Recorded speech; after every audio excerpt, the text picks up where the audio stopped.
Hello everyone and welcome to a new video. Today we're going to be talking about Death Guard and the top 5 units you should be taking. So we're going to talk about what these units are good for. We're going to talk about why this army is something you should be looking at. So these guys just recently got a whole bunch of changes, points decreases, and of course they got their new upgrades, which is -1 ballistic skill, -1 weapon skill for their auras. You can -1 save to your opponents, which is really nice, or you can minus your OC for your opponents, which is great as well.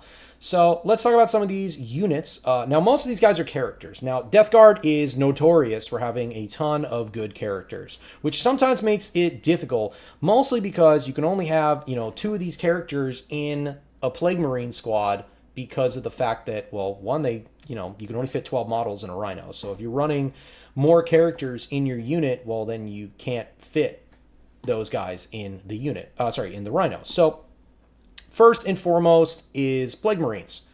Easy. These guys went down significantly in points. These guys are crazy cheap now, and they give just a ton of value for what they do. I mean, they have, they basically going to ferry around your characters, which do most of your actual damage. So at, 80 points, they're fantastic. So you're looking at like 160 points for these guys, and a big 10 man, and then you get to put some characters inside of it. So you should definitely be taking these guys. They help out with the OC as well. Their abilities aren't really crazy. The things to note with them is that they do have basically grenade as their keyword. And what that's going to allow you to do is do the grenade strat, which is fantastic, which we're going to get to in a little bit. So you can do some mortal wounds with these guys. Now, I think for the most part, I think the best way to run these guys is going to be a build of mostly, melee.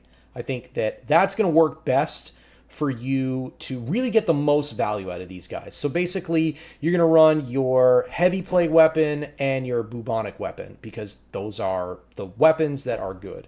You get a high AP value, and then you get some good damage with the heavy weapon. So in a squad, basically you can have 5. So it's 2 for every 5. And then your sergeant can also take that weapon. So basically, you're taking 2 for the 5, then 2 for the other 5, and then your sergeant takes a weapon as well. And then everybody else can just take the bubonic weapons. Now, you're not going to get guns. But again, after testing these guys a multiple amount of times, they just don't really do anything, right? Like their bolters aren't really that crazy. The flamers 12 inches, it's not really that ridiculous. And the other stuff, plasma gun, melt-a-gun, they're not they're not lethal. So it's kind of an issue because they're just not helpful with the army, right? Now that we went with this, we'll go with the next unit, which is going to power these guys up, which is, of course, in my opinion, the Chaos Lord. So Chaos Lord kind of has a unique ability in this army. So he works in concert with the guy we're going to talk about next, but he works with the Plague Marines. So these guys go into the Plague Marine squads, and what they do is they give you reroll 1s to hit. So that's really important. Now, on first glance, that doesn't seem really important, but when you're doing sustained, because you activate the strat, and you're doing sustained and lethal, you're going to need as many hits as possible, and increasing those odds by 10% is really going to impact your army. With no way to impact it, basically now, if you roll 15 attacks, which is what what the 5 guys do, you're going to hit, let's just give you 8 hits. So 8 hits is 1 lethal, 1 sustained. So you basically get 9 hits. So 9 hits, but then you're wounding, you're basically wounding on 8s. So let's just say you wound on 3s. Let's say you wound on 2s. So you wound like 8 times, but with no reroll on that side either, that can go down to 6 very easily, right? So, 6, which then becomes 7 with the lethal that we had before. So being able to reroll that stuff gives you, 3 1s, you reroll those, you get 2 more hits out of that. 1 could be a sustained hit. Like, it's just increasing the numbers which is what we're trying to do here with these guys. We're trying to increase their damage output. Now, he does have an ability at the end of turn where he does more wounds, but that's not important. The other thing that's real important with him is that he has a weapon with his Plague Fist, which is basically the same thing as the heavy weapon that hits on 3s instead of 4s. And that's really good. Because now you're hitting with 5 attacks that can be sustained and lethal that basically hit on 3s at strength 8, neg 2, 2 damage flat as well. So now we're bringing that number from 15 to 20 attacks. This guy hits better as well. So the odds of him doing even more damage is much more significant, especially with him re-rolling 1s as well. Now, that is my second choice. So my third choice is the Foul Blight Spawn. Now, this is a weird one. And it's a controversial decision because you just have so many good characters. And I'll explain. So the Foul Blight Spawn, his ability is basically just that he gives the unit fights first. Now, normally, I don't really put a lot of stock into that because you're going to be charging things with other armies. This army is not one of those armies, right? Like, we move very slow, right? So 5 inches of movement is very slow. So we get out of the Rhino 8 and we can charge 12. But yeah, so 20 inches is what we get, you know. So a lot of the time what happens with us is we basically sit on an objective after we've made it ours. And that's it, right? Like usually the Rhino gets picked up pretty quickly. And then once the Rhino gets picked up, you're just there. You're just hanging out. And that's it. So the ability for them to just stand there and go like, yeah, you come anywhere near me, you're going to have to take me off here because I'm OC, you know, a ton.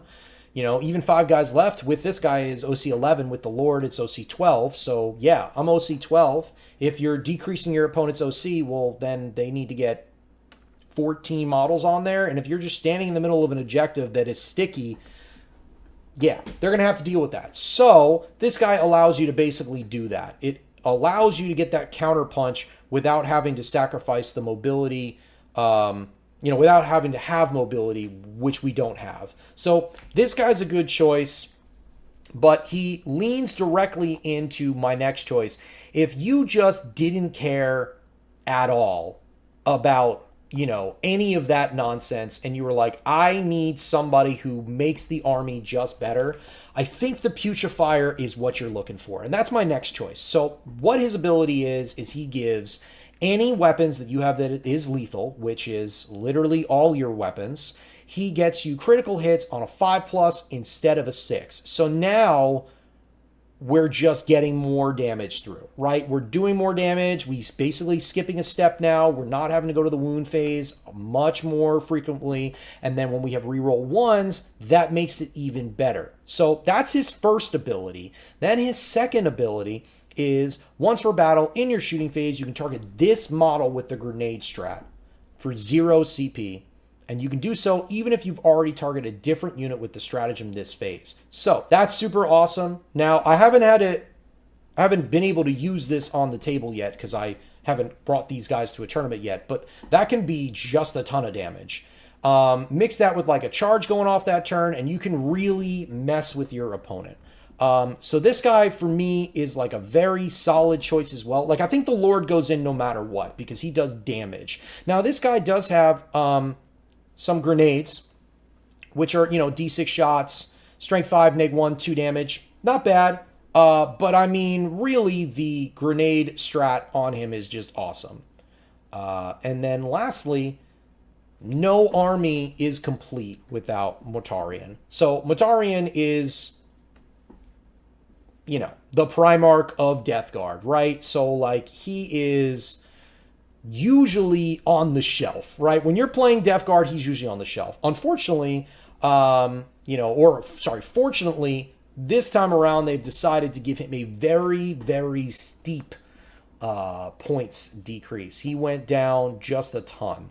So he is much more playable now. Down 45 points to 325 is just so good for him. And I'm going to explain a little bit about why I think he's useful for the army. So the first thing he's useful for is that he makes the units around him ignore modifiers to, the most important thing, movement, right? So movement can be a real bitch. You're basically trying to do things and someone hits you with like a night spinner or something like that. So that's not really what we want, firstly. Then secondly, he does all modifiers to characteristics. -1 to strength, -1 to toughness. So the mirror match is actually quite hilarious around Mortarion because you're not getting affected by their stuff. And if they have a Mortarion, they're not getting affected by your stuff, which is just, that sounds hilarious. But, except the modifiers for saving throws, which is, of course, adding AP and things like that. But -1 to wound doesn't work. -1 strength doesn't work. -1 to hit doesn't work. So, like, all of that stuff makes him, for 325, he's basically the same points cost as Be'lakor. You're going to take this guy. He's just really good. His second ability is really great as well, which is reroll wound rolls of 1. So the best way I can say Mortarion should be used now is like as a support piece. He basically makes your army just that more efficient, right? Gets rid of all the minuses that you would have to hitting or wounding, and then he lets you reroll 1s, which kind of gives you back your old days of doing well with everything rerolls to wound, right? So against infantry with all those heavy weapons, majority of the time you're going to be wounding things on 2s. So you're going to be wounding things on 2s, rerolling 1s if you're nearby, which is awesome. And then the strength 5 stuff, if the unit that you're targeting is strength 5 as well, well, -1 toughness means you're wounding them on 3s. So wounding them on 3s, rerolling 1s is very powerful as well. And then lastly, if you're just not going to get in combat that turn and you don't need reroll 1s, having everybody who gets targeted by range just get cover, even though they're not in cover, is really funny. Having a unit that's just standing in the open in like no man's land, or in the center of the board holding an objective. Well, giving them cover is very effective. So he's just a must-have, I believe, for any Death Guard army. And those are my 5 choices that I think you should be taking in a Death Guard army. So let me know in the comments section below which units that you guys think are must-haves, or if you guys think that one of my units is bogus. Yeah, just send me a message, let me know. So hopefully we'll see you guys on the next video. And as always, guys, for the Dark Gods, I'll see you then.